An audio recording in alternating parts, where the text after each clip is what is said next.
You're looking at 60 satellites hurtling into the sky. And over the next few decades, Elon Musk is hoping to send 42,000 of these satellites to space, 15 times the number of operational satellites in orbit today. It's part of Starlink, the expansive constellation from Musk and SpaceX that hopes to bring the world low-latency, high-speed internet, promising no more buffering and nearly instantaneous internet in every corner of the world. But experts worry it may come at a hefty cost for space exploration. Nearly half of the world's population does not have access to the internet, because most internet options require an extensive track of costly underground cables, leaving many rural locations offline. And while satellite internet can reach those areas, traditional satellite internet is provided by a bus-sized spacecraft that is launched 22,236 miles into space in orbit around Earth. That distance means the satellite can reach places that cables can't. But since that one satellite is meant to service a lot of people, its data capability is limited, which then limits connection speeds. And that signal has to travel a long way, creating a lot of lag. This is where Elon Musk and SpaceX come in. Starlink is a globe-encircling network of internet beaming satellites that is trying to get you online no matter where you are in the world. And there's a rather persuading element for SpaceX as well.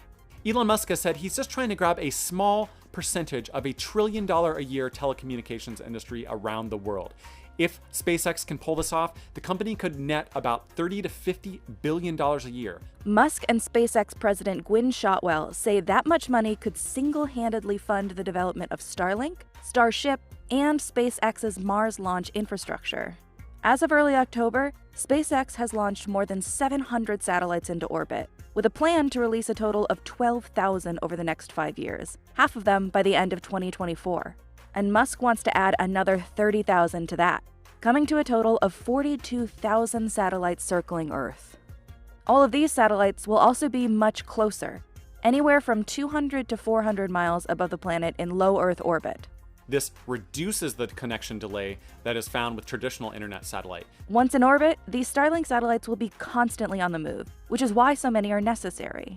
The problem is you have to have many satellites orbiting to make up for the fact that you can't stay in one spot above the Earth, because you need several satellites overhead at any one time to cover many users. Every satellite will connect with several others via laser beams, creating something like the network's backbone. And to actually bring this internet into your home, you'll need to get a pizza-sized antenna. This phased array antenna can aim its beam at whatever satellite is overhead, which will maintain an internet signal in your home. But this scheme isn't without problems. Starlink satellites are bright. They reflect the sunlight and shine it back towards Earth, so they end up looking like bright, moving stars. As cool as it may look, that comes with problems. Starlink satellites are most visible in the night sky right before dawn and right after dusk, which is the exact time that astronomers are hunting for near-Earth objects or asteroids, objects that could hit Earth and possibly harm us. And as more satellites go up, so does the likelihood that they'll interfere with astronomers' views. If Starlink continues to be a problem for these type of sky surveys, we may not have as much notice as we want to detect a near-Earth object and thwart it and prevent it from hitting Earth. Beyond detecting deadly asteroids, the wall of satellites could also obstruct the search for new planets or even black holes. SpaceX realized it had to do something, and it did. It created what's called a darksat, which is a satellite that has all of its shiny parts coated in a very black, dark material. It also tried adding visors to shield those shiny parts from the ground. But unless the satellites are cloaked like a spaceship in Star Trek, technology that does not exist, none of this will fully solve the problem. And even if it did, there is a much bigger issue at hand. There's a concern about space debris because when you have so many satellites in the closest, tightest, densest orbits around Earth, there's a higher chance that those satellites could collide with each other or with other satellites.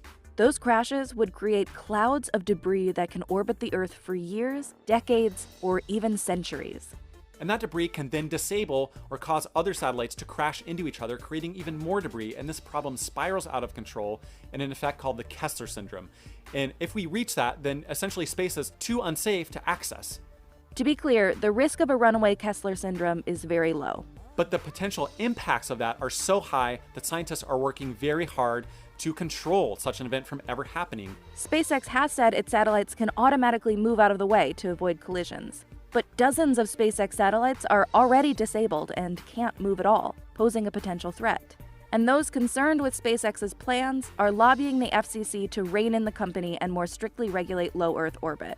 And that could make it more expensive and harder to deploy the planned 42,000 satellites. But it doesn't stop at Starlink. Amazon's Kuiper project, OneWeb, China's Hongjian, and other projects are looking to challenge SpaceX by launching their own global networks of hundreds or thousands of satellites. If they all got their way with little to no regulation, we could end up with 100,000 satellites encasing our planet within the next 10 years, dramatically increasing the risk of blocking off space for everyone.